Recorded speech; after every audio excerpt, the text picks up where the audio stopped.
Deccan kitchen hotel కూల్చివేతపై నేడు నాంపల్లి కోర్టులో విచారణ జరగనుంది. హీరోలు వెంకటేష్, రాణా, నిర్మాత సురేష్ బాబు హాజరు కానున్నారు. హోటల్ ల్యాండ్ను దగ్గుబాటి ఫ్యామిలీ లీజ్కు ఇచ్చింది. హోటల్ కూల్చివేతపై యజమాని నందకుమార్ కోర్టును ఆశ్రయించారు. జీహెచ్ఎంసీ సిబ్బంది, కొందరు బౌన్సర్లు కలిసి దక్కన్ హోటల్ను కూల్చివేశారని పిటిషన్లో పేర్కొన్నారు. కోర్టు ఆదేశాలతో వెంకటేష్, రాణా, సురేష్ బాబుపై కేసు నమోదైంది. గతంలో నోటీసులు ఇచ్చినా దగ్గుబాటి ఫ్యామిలీ హాజరు కాలేదు. వ్యక్తిగత బాండ్లను సమర్పించేందుకు వెంకటేష్, రాణా, సురేష్ బాబు కోర్టుకు హాజరు కానున్నారు.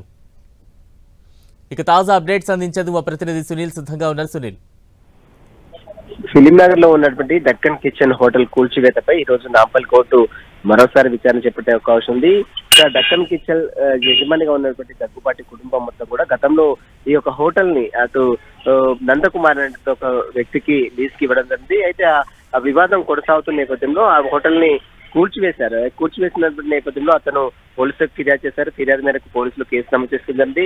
2022 నవంబర్ నుంచి కేసు నడుస్తున్న నేపథ్యంలో అతను కోర్టుకు హాజరు కాకుండా మినహాయింపు కోరుతూ దాడి చేసే ప్రయత్నం చేస్తున్నట్టు కూడా అటు కంప్లైంట్ ఎవరున్నారో నందకుమార్ ఆరోపిస్తున్నారు. ఈ రోజు మరొకసారి పిటిషన్ పై నాంపల్లి కోర్టు విచారించే అవకాశం ఉంది. అయితే తను హాజరు కాకుండా మినహాయింపు ఇవ్వాలంటూ కూడా దగ్గుబాటి రానా కావచ్చు, వెంకటేష్ కావచ్చు, దగ్గుబాటి కుటుంబ సభ్యులు కూడా గతంలో హైకోర్టులో పిటిషన్ దాఖలు చేశారు.